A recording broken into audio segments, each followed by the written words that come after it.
بسم اللہ الرحمن الرحیم۔ السلام علیکم ورحمۃ اللہ وبرکاتہ۔ قربانی کی اہمیت اور فضیلت کیا ہے؟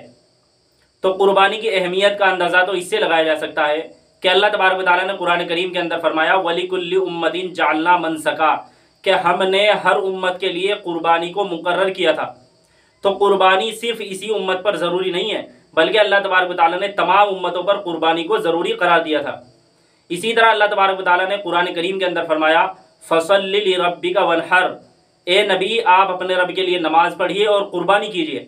تو اللہ تبارک و تعالیٰ نے خود رسول اللہ صلی اللہ علیہ وسلم کو قربانی کرنے کا حکم دیا ہے۔ اسی طرح رسول اللہ صلی اللہ علیہ وسلم نے مدینہ منورہ میں تشریف لانے کے بعد ہر سال قربانی فرمائی ہے، کسی سال قربانی کو نہیں چھوڑا۔ تو ان آیتوں سے اور رسول اللہ صلی اللہ علیہ وسلم کے عمل سے اندازہ لگایا جا سکتا ہے کہ قربانی کی کتنی زیادہ اہمیت ہے۔ بہرحال قربانی کرنا واجب ہے، اللہ تبارک و تعالیٰ کا حکم ہے۔ اگر قربانی کرنے پر اللہ تبارک و تعالیٰ کوئی ثواب نہ دیتا، کوئی بدلہ نہ دیتا، تب بھی ہمارے لیے قربانی کرنا ضروری تھا۔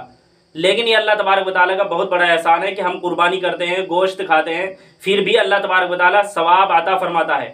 اللہ تبارک و تعالیٰ کتنا زیادہ ثواب عطا فرماتا ہے، میں 6 حدیثیں آپ کے سامنے بیان کرتا ہوں۔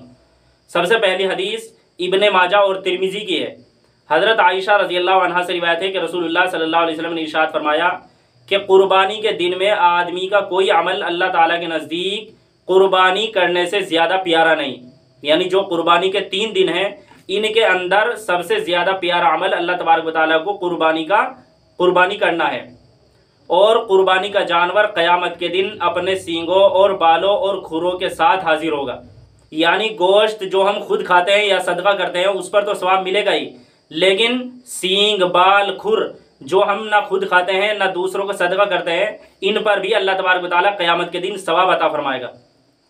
اسی طرح آپ نے ارشاد فرمایا کہ قربانی کا خون زمین پر گرنے سے پہلے اللہ تعالیٰ کے یہاں ایک خاص درجے میں پہنچ جاتا ہے، یعنی مقبول ہو جاتا ہے، تو تم لوگ جی خوش کر کے قربانی کیا کرو۔ دوسری حدیث یہ مستدرک حاکم کی روایت ہے۔ حضرت زید بن ارقم رضی اللہ عنہ سے روایت ہے کہ صحابہ نے پوچھا یا رسول اللہ یہ قربانی کیا چیز ہے، قربانی کی کیا حقیقت ہے، یعنی اس کی شروعات کہاں سے ہوئی ہے؟ تو رسول اللہ صلی اللہ علیہ وسلم نے ارشاد فرمایا کہ یہ تمہارے باپ ابراہیم علیہ السلام کا طریقہ ہے، یعنی قربانی تو اگرچہ پہلے بھی تھی، چنانچہ حضرت آدم علیہ السلام کے زمانے سے قربانی کا رواج چلا رہا ہے، لیکن جو یہ طریقہ ہے کہ ہم جانور ذبح کرتے ہیں اور گوشت کھاتے ہیں، یہ طریقہ حضرت ابراہیم علیہ السلام کے زمانے سے شروع ہوا ہے۔ پھر صحابہ نے عرض کیا کہ ہم کو اس میں کیا ملتا ہے؟ تو آپ صلی اللہ علیہ وسلم نے فرمایا کہ ہر بال کے بدلے میں 1 نیکی ملتی ہے۔ آپ اندازہ لگا سکتے ہیں کہ بکری وغیرہ کے بدن پر کتنے بال ہوتے ہیں، تو اللہ تبارک و تعالیٰ ہر بال کے بدلے 1 نیکی عطا فرماتا ہے۔ صحابہ نے عرض کیا یا رسول اللہ بہت سے جانور ایسے ہیں کہ جن کے بدن پر بال نہیں بلکہ اون ہوتا ہے جو اور بھی زیادہ ہوتا ہے، تو آپ صلی اللہ علیہ وسلم نے فرمایا کہ وہاں بھی یہی اصول چلے گا کہ اون کے ہر بال کے بدلے بھی اللہ تبارک و تعالیٰ 1 نیکی عطا فرمائے گا۔ تیسری حدیث حضرت علی رضی اللہ عنہ سے روایت ہے کہ رسول اللہ صلی اللہ علیہ وسلم نے ارشاد فرمایا کہ اے فاطمہ اٹھ اور ذبح کے وقت اپنی قربانی کے پاس موجود رہے، کیونکہ پہلا قطرہ جو قربانی کا زمین پر گرتا ہے اس کے ساتھ ہی تیرے لیے تمام گناہوں کی مغفرت ہو جائے گی۔ اس سے یہ مسئلہ بھی معلوم ہوا کہ جس وقت جانور ذبح کیا جا رہا ہو تمام حصے داروں کو اپنی قربانی کے پاس موجود رہنا چاہیے، تو اللہ تبارک و تعالیٰ تمام گناہوں کو معاف فرما دیتا ہے۔ اور آپ نے یہ بھی ارشاد فرمایا کہ یاد رکھ کہ قیامت کے دن اس قربانی کا خون اور گوشت لایا جائے گا اور تیرے میزان عمل میں 70 حصہ بڑھا کر دیا جائے گا، اور ان سب کے بدلے میں تمہیں نیکیاں ملے گی۔ حضرت ابو سعید خدری رضی اللہ عنہ نے عرض کیا یا رسول اللہ یہ مذکورہ ثواب کیا صرف آل محمد کے لیے ہے یا تمام مسلمانوں کے لیے ہے؟ تو رسول اللہ صلی اللہ علیہ وسلم نے ارشاد فرمایا کہ نہیں، تمام مسلمانوں کو یہ ثواب ملے گا، لیکن آل محمد کو خاص طور سے زیادہ ثواب ملے گا۔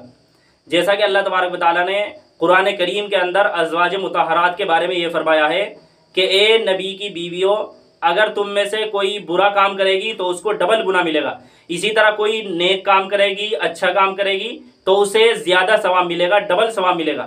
تو جس طرح اللہ تبارک و تعالیٰ نے ازواج مطہرات کے لیے یہ اصول بیان کیا ہے، رسول اللہ صلی اللہ علیہ وسلم نے اس حدیث میں اپنی آل اولاد کے لیے یہ اصول بیان کیا ہے کہ رسول اللہ صلی اللہ علیہ وسلم کی آل اولاد اگر کوئی نیک کام کرتی ہے تو اللہ تبارک و تعالیٰ دوسرے امتیوں کے مقابلے میں زیادہ ثواب عطا فرمائے گا۔